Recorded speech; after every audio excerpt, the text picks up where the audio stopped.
The road to Halo Infinite has been a bumpy one. Its gameplay debut with campaign footage last year was famously underwhelming, so much so that the widespread negative response to it drove Microsoft and 343 Industries to delay the game by an entire year. Starting early this year though, 343 Industries had really started to turn opinion around. First, with the encouraging details about multiplayer they unveiled at regular intervals, such as the Battle Pass system, their plans for seasonal content, and more, and then making a really strong impression with the game's first multiplayer beta, or technical preview as they called it. Of late, however, some skepticism has snuck its way back into the conversation around the game, with a few recent developments, or in some cases the lack of developments, that have raised some concerning questions. As it stands, there are reasons to be both excited and concerned about Halo Infinite, and in this feature, that's exactly what we'll be talking about. A quick note before we move forward, please consider subscribing and enabling all notifications by clicking the bell icon to get new video updates. And while you're at it, also please click like if you like this video. It really helps us out. With that out of the way, let's begin. Why we're excited. Free-to-play multiplayer. Making Halo Infinite's multiplayer free-to-play was frankly the best decisions 343 Industries could have made. Guaranteeing a massive player base right from day one, especially with free-to-play multiplayer no longer requiring an Xbox Live Gold subscription, is a huge boost for the game in and of itself. And as some games have proven all too well, being free-to-play doesn't prevent a multiplayer game from providing and delivering excellent content. What's encouraging is that the model 343 Industries has adopted for Halo Infinite's multiplayer as a whole seems like a great fit considering its free-to-play nature. The game will receive a new season of content roughly every 3 months, which could include everything from multiplayer story developments and new maps to new modes and more. Then of course there's the Battle Pass system, which will add new challenges and cosmetics and rewards on a regular basis, and better yet, Battle Passes won't expire either, which means you'll always have the option to tackle older Battle Passes as well. 343 Industries did recently say that completing Battle Pass challenges will be the only way to gain XP in the game, and it's a little strange that you won't get XP from playing and winning matches. But then again, with enough quantity and variety in challenges, that progression method could work out fine. The multiplayer is shaping up great.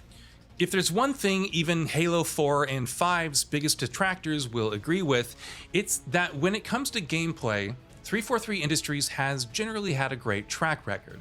Both of their games, Halo 5 in particular, feel excellent to play in terms of movement and combat. If there's one thing the recent Halo Infinite beta instantly made clear, it's that they're going to deliver something equally good, if not better. The beta for Infinite was a very limited test in terms of what it had on offer and how many people got to play it, but it's evident that in terms of things such as gunplay and weapons and movement, things are looking really encouraging. The grapple shot in particular is looking like an excellent new addition, from movement to combat to interacting with the environment. The grapple shot affects nearly every part of the gameplay in really interesting ways and is clearly going to be a very robust tool, given all the different ways it can be used to your advantage. Future betas will be larger in scope in terms of both content and player counts, and we're definitely looking forward to those because the first one made a very strong impression. Why we're concerned.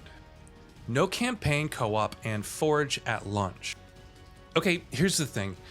Even if just one of either campaign co-op or Forge was missing from Halo Infinite at launch, it still would have been a pretty big loss. Both are a crucial part of the Halo experience, especially in a game that's being billed as the ultimate Halo experience. Co-op is how a sizable chunk of the Halo community likes to experience the campaign. Halo 5 not having local co-op was a big knock against it, in fact. While Forge is hugely responsible for helping Halo maintain its longevity thanks to all the community-made content it enables. The fact that both of them are missing from Halo Infinite at launch is just a bit too deflating. With co-op, we can at least take comfort in the fact that 343 Industries plans on bringing that with Season 2, roughly 3 months after launch, so at least it won't be too much of a wait. Forge, however, won't arrive until Season 3, which would be another 3 months. More than anything else, what this means is that there is all the more pressure on Halo Infinite's multiplayer and campaign to be excellent, because what's there at launch needs to be top-notch, especially given all the context surrounding this game's launch in particular. The multiplayer, as we discussed, is looking solid. The campaign, however, that's where we're more than a little skeptical. The campaign. It's been a year since we last saw Halo Infinite campaign footage. It didn't look great back then, and now, just 4 months away from launch, we haven't seen anything else since then. 343 Industries has shared some new screenshots, sure, but that's not really anything. We need to see the campaign in action. We need more details about how the open world elements will work. We need to see how much better the visuals look in action than the rough first showing. 343 Industries delayed the game based on the response to the campaign footage, so to see them announcing a new launch date and showing nothing of the campaign is a little weird. And it's kind of made even weirder by the fact that the campaign is the part that people will actually be paying for, barring Game Pass, since the multiplayer is free.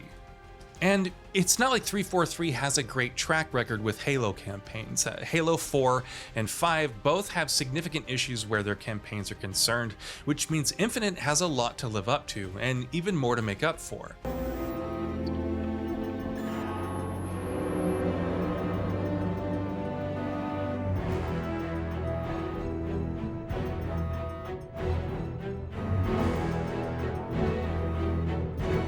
Wake up, Chief. So far, 343 has said the story will be more self-contained, and they've said the campaign will evoke combat evolved in several ways, and they've said it's the largest Halo campaign ever, but they've shown very little. And even what they've said has been quite lacking in actual detail. Given how fresh the Cyberpunk 2077 wound still is, being just 4 months away from Halo Infinite's launch and seeing so little communications from its developers about the campaign, it raises some flags. Something stopped your deletion. We need to find out why. But this wasn't the mission. The missions changed. They always do.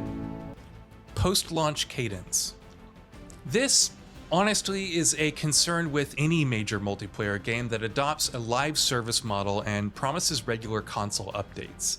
More than a few times, we've seen some major releases promising consistent and meaty post-launch support and detailing elaborate roadmaps, and then, to varying extents, failing to live up to their promises. From Anthem to The Division 2, there are a lot of examples of this out there. Now, to be fair, 343 Industries does have a good track record in this area, seeing as they did a pretty good job of regularly releasing meaningful new content for Halo 5 for a good while after its launch. Halo Infinite, however, has much more ambitious plans. Every 3 months, 343 Industries plans on introducing a new battle pass, new multiplayer story content, and new events. New maps will also regularly be added, and in all likelihood, even new modes and ways to play, like campaign co-op and Forge in Seasons 2 and 3, for instance. Juggling all of this at the same time can't exactly be an easy task, especially seeing as Halo Infinite might apparently receive campaign expansions as well. So it's crucial that 343 Industries manages its pipelines properly and ensures that it keeps up a steady stream of content. And that about does it for this video. If you enjoyed what you watched and want to see more from Gaming Bolt, you can always hit that subscribe button and turn on the bell icon next to it. That way you will never miss any of our videos.